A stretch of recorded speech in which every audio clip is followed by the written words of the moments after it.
Welcome to Mo's World, the baseball podcast. We're excited to bring you our latest episode. Your feedback is important to us, so please feel free to share your comments. Awesome. If you enjoy the podcast, spread the word to your friends. In our 21st episode of Season 2, we are going to talk about players who are hot and players who are cold. First, though, let's talk a little bit about where the teams stand. You know, as far as being who's hot or cold, I guess we got to look at the Toronto Blue Jays. Now, they've been kind of hot as they've been 8-2 in their last 10, and they've inched up in the standings to only 4 games out. And the Tampa Bay Rays have been pretty warm as well. These are the two teams we didn't really think much of this year. Another team who is currently hot are the surprising Los Angeles Angels. They've inched closer to 500, going 7-3 in the last 10 games. Now, I don't know what to make of it, but it is what it is. You know, that's one weak division, the American League West. The Astros, they're in the lead because of default, I think. There's no one else playing competitive ball or anyone else playing 500 in the division. It's just really a poor division. Now, one team that has definitely been pretty damn consistent and playing well all around are the New York Mets. Yep, they're on a winning streak right now, 5 games as we produce the podcast, and are 8-2 in their last 10. You know, they're looking pretty good at 5 games up on the Phillies. And what else, though? I mean, there's not a lot of teams that are really playing good right now. In the National League West, it looks like the Giants are making another play to be competitive. Man, they're like a damn yo-yo, up and down, up and down. Right now, they're 8-2 in their last 10 games, and they've moved within a half a game. You know, silently, they're a half a game behind the Dodgers. That division has been surprisingly streaky, with the Giants, Padres, and Diamondbacks all having hot streaks and cold streaks. So, who's cold? Well, you know it, right? I mean, a lot of teams are playing pretty disappointing this year. And we all recognize the Orioles are still underperforming. You know, even after going through a little stretch where they're winning, they still sit 14 games behind the Yankees. And another team that's been disappointing, you know, of late are the Kansas City Royals. Now, they just completed a series with the Yankees getting swept, and they sit at 500, 9.5 games now behind the Detroit Tigers. Wow, they gotta be disappointed over that. But you know what? After watching them a little closer this past series, they have some issues. You know, they do.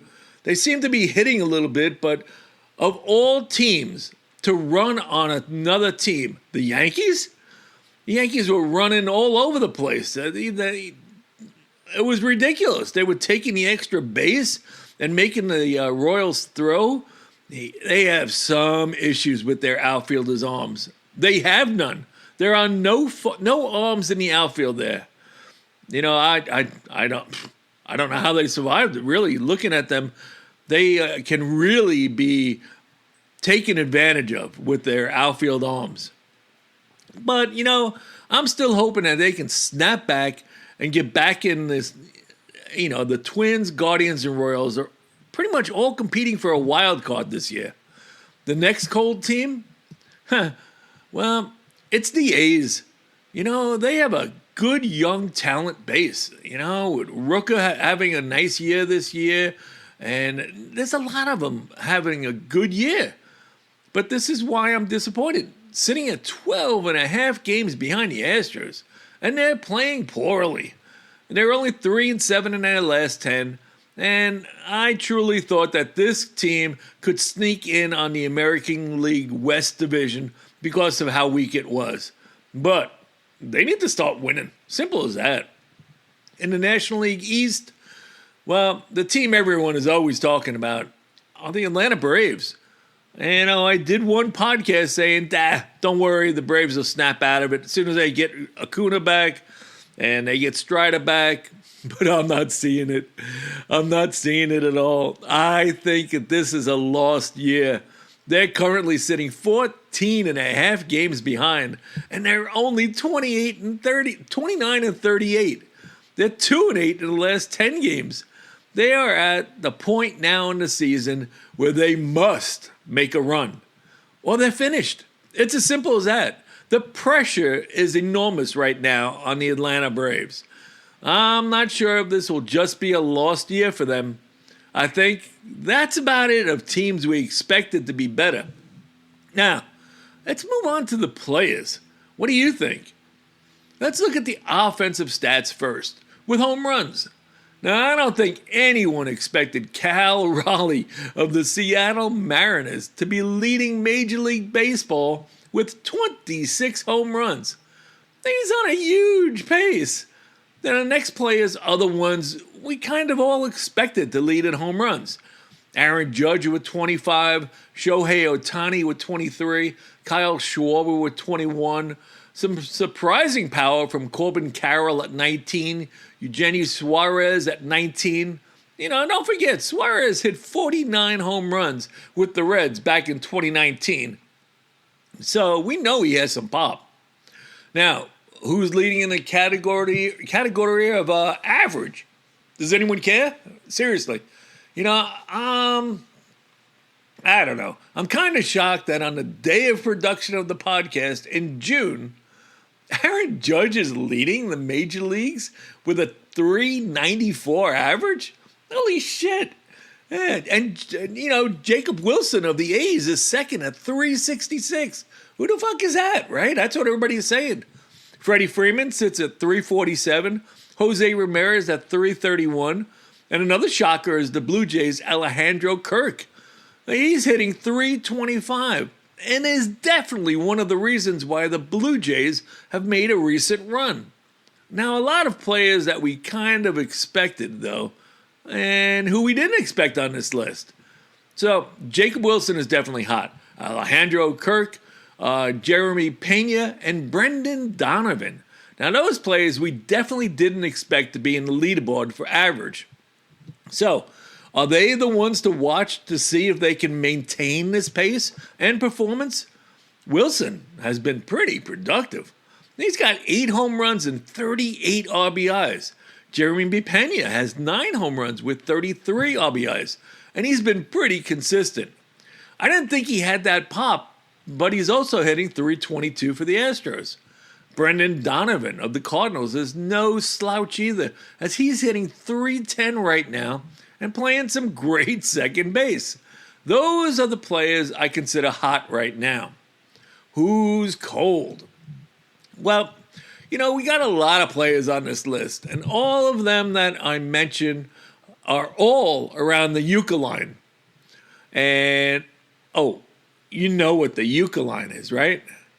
If you don't know what the Yucca line, you need to go back to one of our previous podcasts called the Yucca line. And that's what you got to call it. Not the Mendoza line, the Yucca line.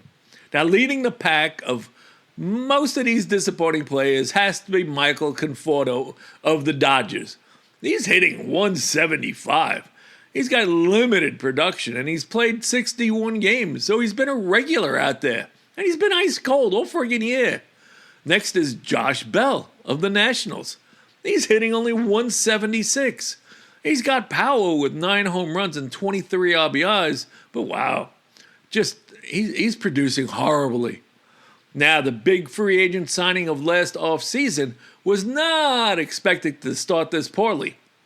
Willy Adames of the San Francisco Giants is hitting only .203 with 7 home runs and 31 RBIs. He's been very inconsistent and has struck out 78 times.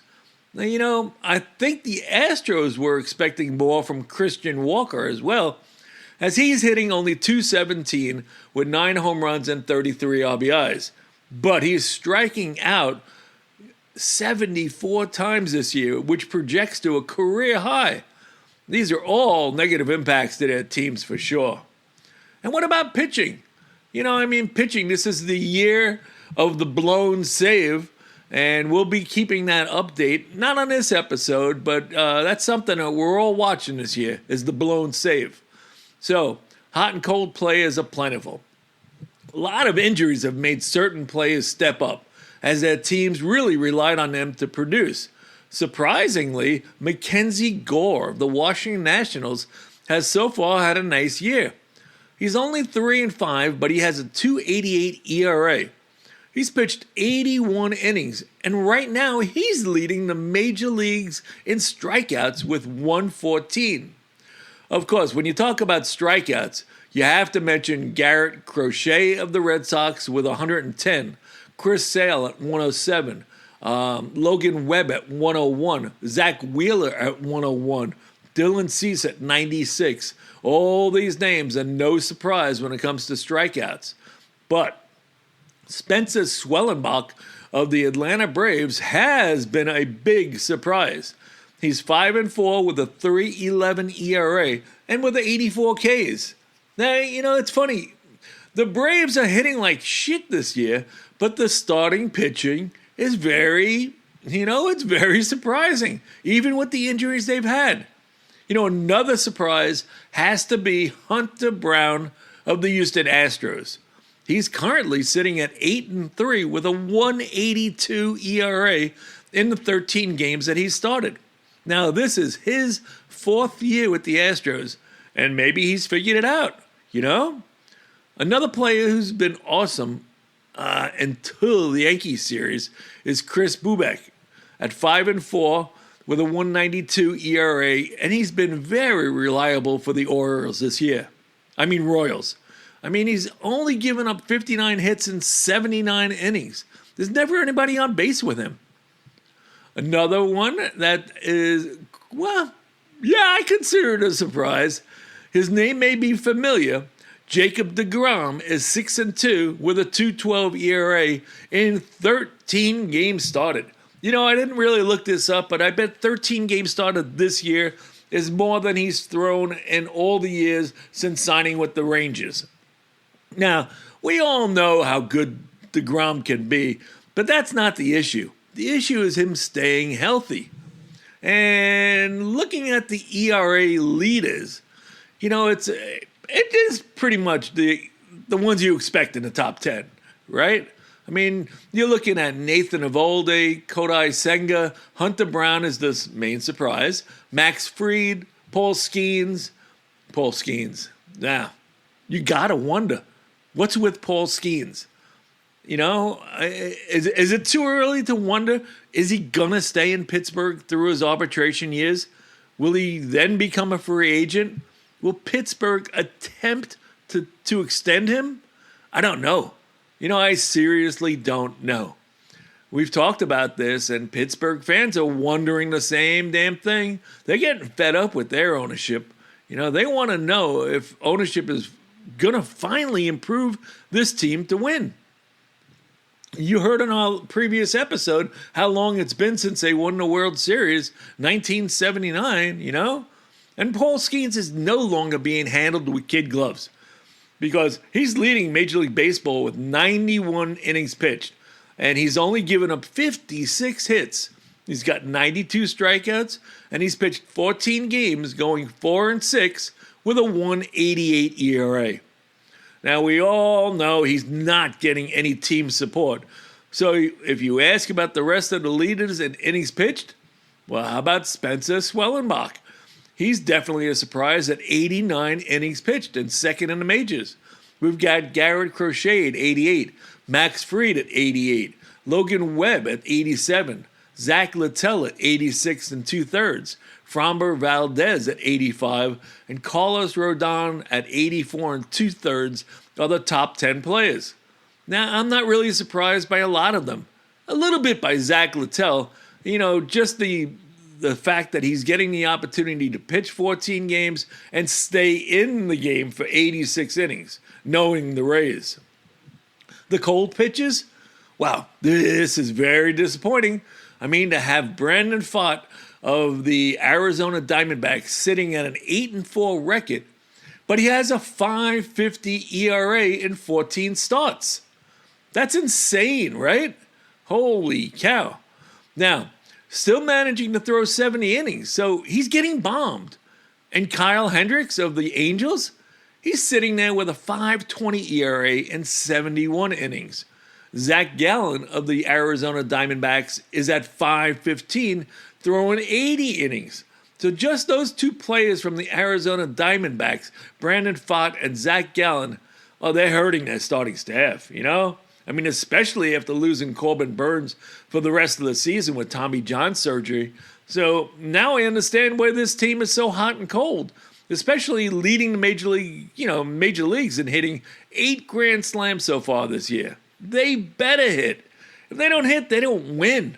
Now, another disappointing player on this list is Dean Kremer of the Baltimore Orioles. I guess you can continually put him on the disappointment list, you know? The A's, J.P. Sears, he made a major improvement last year, but he's back to sitting at a 5.08 ERA, and he's been hot and cold. He pitches really great, and then he gets bombed the next game.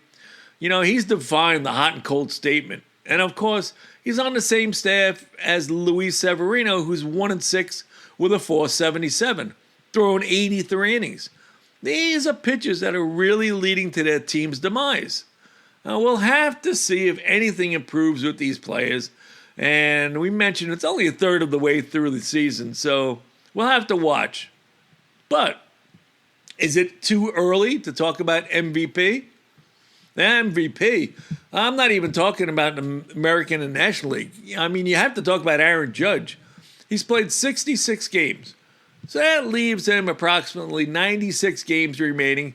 And he's looking at a potential projection of 38 doubles, 58 homers, 140 RBIs. And the thing that's wild this year is his average, how he's maintained his average. If he drops to 375, that could be incredible. In today's day and age of numbers, come on, that is something. And another guy who's having a great year, and you got to say a consistent year, is Freddie Freeman of the Dodgers. What's he doing? No big deal. He's just on pace for another typical Freddie year. 40 doubles, 25 homers, 100 RBI, 330. You know, just open up that back of the card and look at Freddie Freeman, and he's still producing, you know? And he's produced and been consistent ever since signing with the Dodgers. I mean, he's better with the Dodgers than he was with the Braves. It's amazing. Now, I'm sure the Mets are pretty happy over re-signing Pete Alonso now, because he's on pace for 40 home runs and 140 RBIs. And he's currently hitting 302. Damn, if Alonso could hold on and hit 280 this year, what a major improvement. You know, he's already cut his strikeouts down. And I think the Mets could be in trouble if he decides to opt out. It might cost them a little bit more. But he's had a great year so far. Now, over in Chicago, it's no secret why the Cubs are playing well this year. It's the season that Pete Crow Armstrong is having. He's definitely stepped up. He's one of the players we talked about in the Young Guns episode. Now, he's on pace for 38 doubles, 7 triples, almost 40 home runs, and 130 RBIs. He's playing regularly and playing well while also hitting in the 270 range.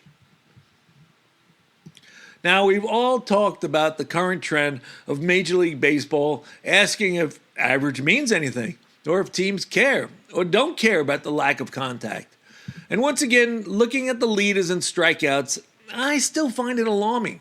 Riley Green of the Tigers is the new name now to lead in strikeouts, and he's been kind of productive this year. He's leading in the majors with 87 strikeouts, and he may be on pace for 200. And right behind him is O'Neal Cruz of the Pittsburgh Pirates with 86, Austin Riley of the Braves is 83, and Travis Story, for all the injuries and time out of the lineup, he's got 82.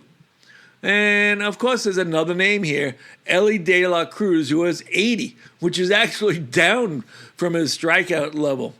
Now, James Wood of the Washington Nationals have been having a great year.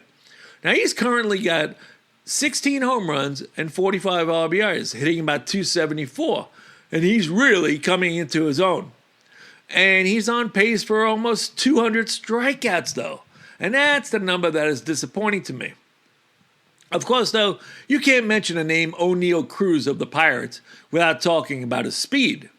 Now, I'm not really a fan of the Pirates moving him to center field from shortstop, but he has 24 stolen bases and only 2 caught stealing. Hitting only .229, his production, though, is still inconsistent, and he strikes out way too much. You know, there's one name we didn't mention because, well, he's not hot, he's not cold, he's incredibly consistent, and he has not gotten hot yet this year. And that's Bobby Witt of the Royals. It's getting known to be friggin' consistent. He's probably on the cold side, you know? He's got 8 home runs and 37 RBIs. He's hitting 287. Throw in 21 steals, which is 3rd in the league. So, you know, he's the leader of the Royals. Oh, wait, you know, I got to go back to one player, though. Now, I don't think anybody knows his name, really, unless you're a fan of the Washington Nationals. And that's James Wood. Now, James Wood, who the hell is he? Well, he's one of the players that the Nationals got back in 2019 from the San Diego Padres when they traded another outfielder named Juan Soto. So he's playing left field now regularly, and he's currently having an awesome little season. The thing to understand, though, is that he's only 22 years old. He's already at his career high on every offensive category, and he has the potential to hit over maybe 40 home runs this year and have his first 100 RBI season. He's currently hitting .274, and I think the Nationals are quite happy to have him around. Now, I think you guys know that I like OPS and OPS Plus. You know, I think it shows how much a player makes an impact on his team. So, can you guess the leaders of OPS? Well, we've got Aaron Judge with a 1.269, Shohei Ohtani with a 1.008, Cal Raleigh with a 1.001, and Freddie Freeman with a .996. Those are the top 4 players, and we've already talked about their offensive production and how much they mean to their team and consistency. Now, who's the worst in OPS? Wow, this is really sad. Luis Renfroe of the Angels is at .498. Shortstop Joey Ortiz of the Milwaukee Brewers is at .509. Luis Robert Jr. Everybody's talking about trading for him, but why? He's sitting at .572. And Ke'Bryan Hayes of the Pittsburgh Pirates at .580. Those are the 4 worst OPS players in Major League Baseball for regulars. And it's not surprising that the Angels are inconsistent, the Brewers are inconsistent, the White Sox suck, and the Pirates suck, you know, depending on players like that.